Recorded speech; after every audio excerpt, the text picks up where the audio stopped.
Welcome to Your Personal Power Pod, a podcast about aligning yourself with the life you want. And here are your hosts, Sandy Abel and Shannon Young.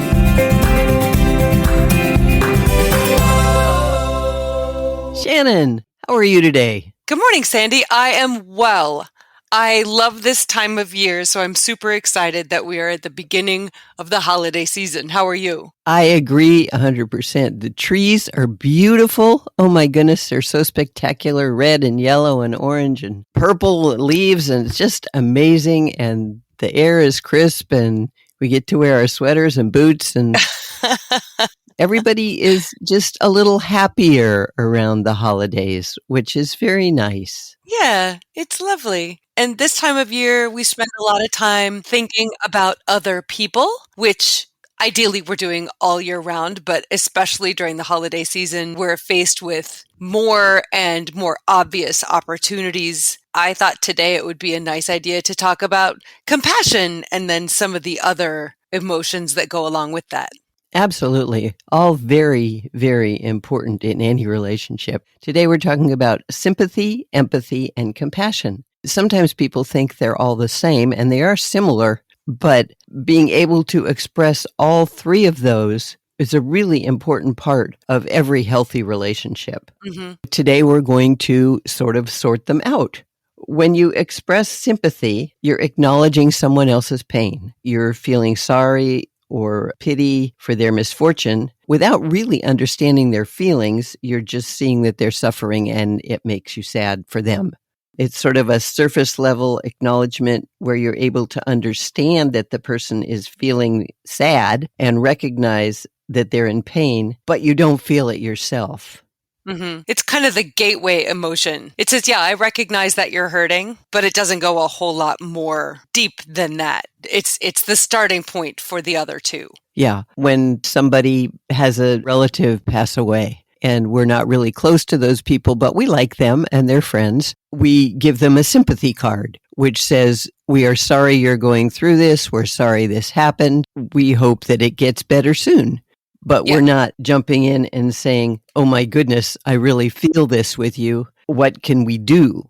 Sympathy is just acknowledging the other person's pain. Yes. Where the next step is empathy, which goes much deeper. And that's the bridge that connects us, really. It fosters understanding and unity. And it's the ability to feel and understand and share the feelings and experiences of another person. Yes, it's about putting yourself in someone else's shoes and experiencing their emotions as if they were your own. It's saying, I hurt with you. I feel this too. I know what you're going through because I've been there. Right. When you are deeply feeling what another person is feeling, maybe because you've been there before and you really know what that feels like, or just because you're a really empathetic person and can connect with those feelings, that is empathy. And it's important not just for your relationship, but it's important societally because it creates authentic connections and allows you to appreciate diverse perspectives. And also it promotes compassion and tolerance. Absolutely. I think we need a whole lot more empathy in our world today. People would be much more able to support and empower one another and be tolerant of where people are coming from if we had more empathy. Mm-hmm. It's important to know that empathy isn't just about negative things. You can feel empathy when you see somebody really, really happy, and you can share in that joy. For example, when somebody walks in the room and is smiling or doing a happy dance, that makes you smile too, and you participate in that feeling. There are few things as cool as being excited for someone. Yes. And you have that effect on people, Shan. You have the kind of smile and energy that when you walk in a room and you're happy, suddenly everybody's happy. It's quite powerful what you have. And we can all empathize with the fact that you are just having a dynamite day. And that is really, really fun. Thank you. I know it goes the other way around too. Well, yes, that's true. So then compassion is what we're engaging in when we feel both sympathy and empathy, recognizing the other person is in whatever emotional state they're in, and then also feeling that along with them. Right. And when you're compassionate, it goes one step farther. It's a proactive response where you actually take action to do something to alleviate the other person's pain. When you're compassionate, you're not running away from suffering, and you're not feeling overwhelmed by suffering, and you're not pretending the suffering doesn't exist. So when you are practicing compassion, you can stay present with suffering. You listen as someone shares a problem. Active listening is a very powerful, compassionate thing to do. And I think we've all had the experience of when we're upset, if somebody sits down, makes eye contact with us, just says, tell me how you're feeling, tell me what's happening and what's going on, and listens and responds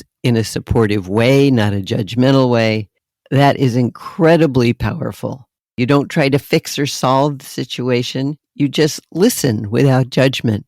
Having a compassionate listener can make all the difference. I never realized that compassion is actually a process. Can you explain that? Well, it's being aware of somebody's suffering, having sympathetic concern related to being emotionally moved by that suffering. Mm-hmm. You're empathetic about what's going on. You feel what's happening for them, and you want to see relief from the suffering. And that's where the compassion steps in. You don't only acknowledge that something has happened and feel it along with the person. You want to do something, take action in some way to alleviate the suffering. So you are responsive and ready to help in whatever way you can. But it's about allowing the other person to take the lead? Yes.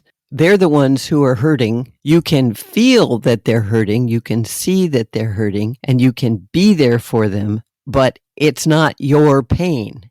You just are able to support them fully, 100%. And that's what compassion is. This is one of the reasons that there's so much attention given to people in positions in the healthcare industry or the counseling world or massage therapists, people who are coming up against suffering, stress, trauma on a regular basis because they want to be there for the people having these issues, but they don't want to take it home with them. That's really tricky. They're in these jobs because they are compassionate people. Mm-hmm. They care enough about other people that they get training to become a caregiver or a therapist. They give with their heart as well as their mind, but they also have to be able to take care of themselves. And if they don't, they'll get something that's called empathy fatigue, Mm-hmm. which is where they have just given, and not getting anything back to replenish themselves.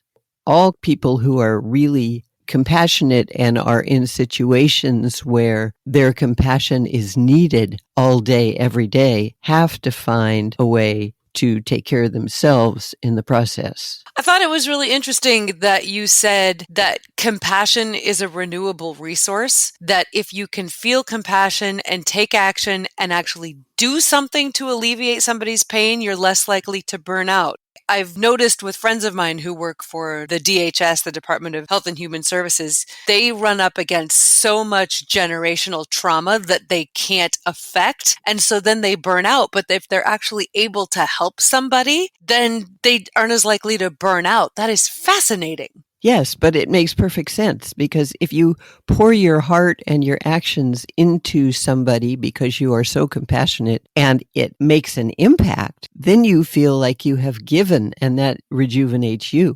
If you pour your heart and energy into situations repeatedly that are not going to give back to you, that are not going to be successful, after a while, you will just get really, really tired and stressed and burn yourself out. Mm-hmm. So if you're a compassionate person, that is a wonderful thing. And it is a great way to build strong, healthy relationships. But you have to make sure that you don't overload yourself by giving and not getting back. You have to find ways to get back some of the energy and love and caring that you have been pouring out, or you're going to be empty. And then you'll be stressed, and then you'll be anxious, and then you will have physical problems and maybe emotional problems and mental health problems, all of that, if you just give, and nobody gives back. So if you are a compassionate, caring person, congratulations, that's wonderful. But please find ways to take care of yourself. Mm-hmm. Find other people who will give back to you if whoever the person is you're giving to isn't in a position to do that, because it has to be a balance or you will harm yourself. If you're interested in building more of these 3 things into your life, sympathy, empathy, and compassion, how do you go ahead and start that process? Well, first of all, as with everything, it starts with self-awareness. You have to understand your own emotions, and that allows you to better understand others. You also have to work on actively listening. And this is such a huge, important skill. I know we've talked about it many times because a lot of people are not taught to actively listen. And when you actively listen, you are not there to promote your own agenda. You're not there to criticize or tell somebody they're wrong.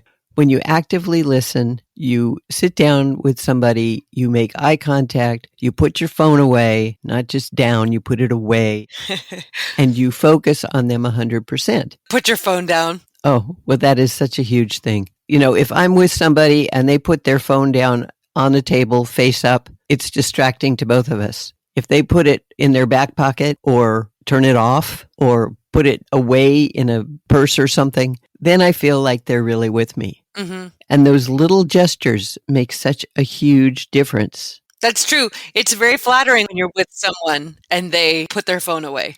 It's like, oh, you're here for me. Yeah. These days, that is a really powerful gesture.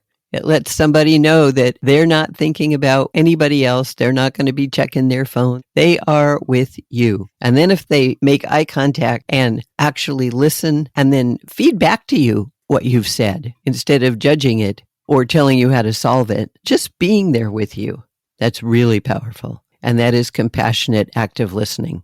Which we also did a podcast on. So if you're interested, you can go back and brush up on some of those skills. Active listening impacts every aspect of your life.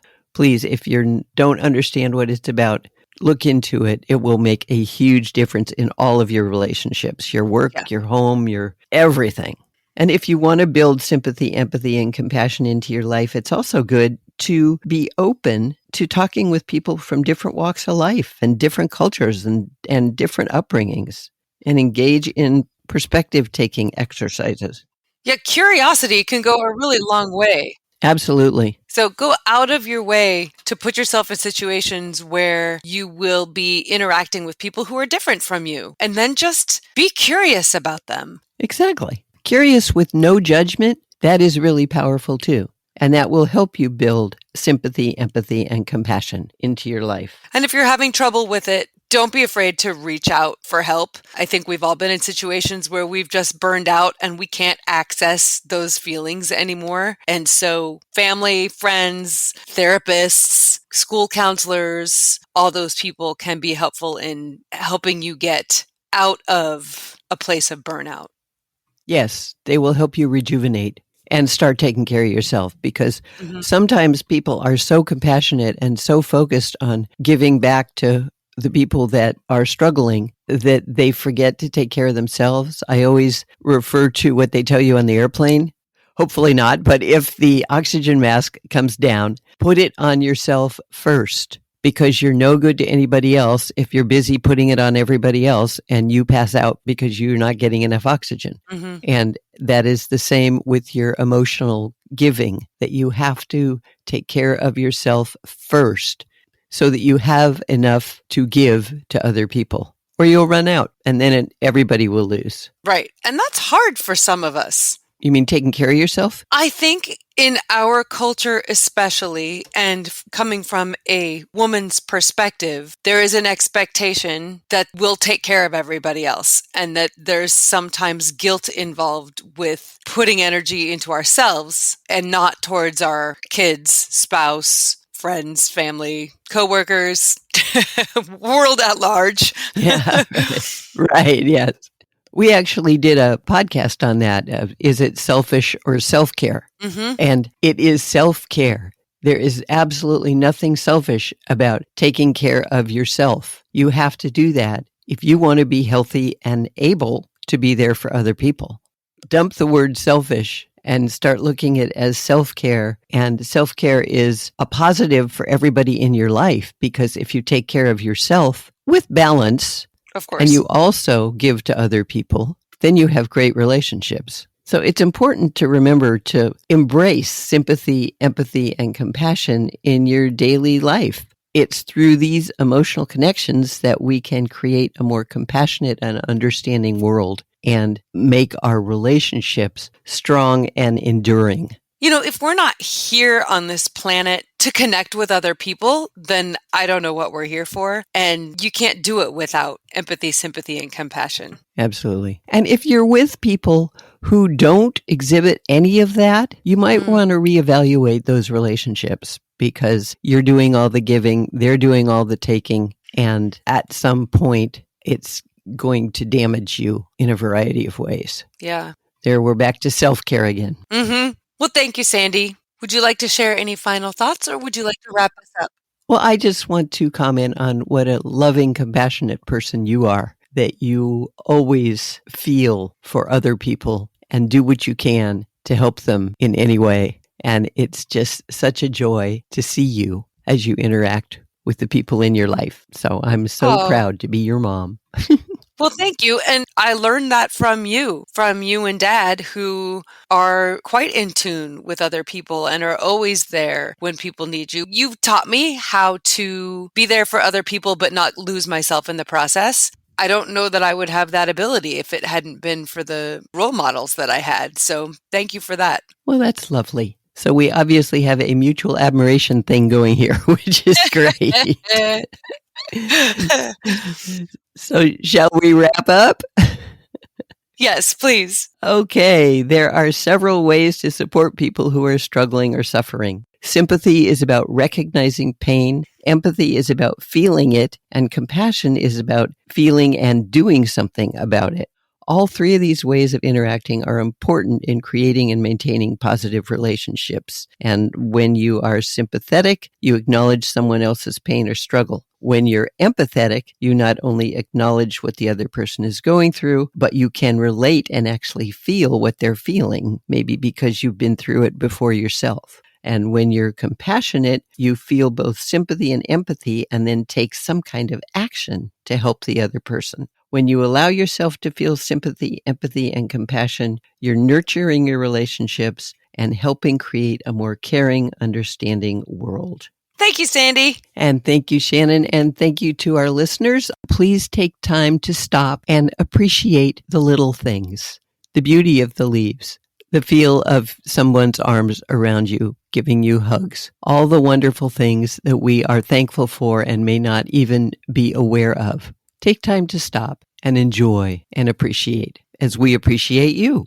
Absolutely. And then tell us about it, because we love it when you share your stories with us. We love hearing about how self-esteem and personal power have played roles in your life. And we also love it when you suggest topics for us to discuss in the future. It's really great to know that these are topics that you're interested in hearing about. So keep doing that. And if you'd like to, we love it when you review our podcast, and you can do that wherever you stream, or you can just visit yourpersonalpowerpod.com, click contact, and drop us an email to talk to us directly. And if you want to learn about coaching and how it can change your life, feel free to contact Sandy at insidejobscoach.com. And until next time, we look forward to hearing from you. Find your power and change your life.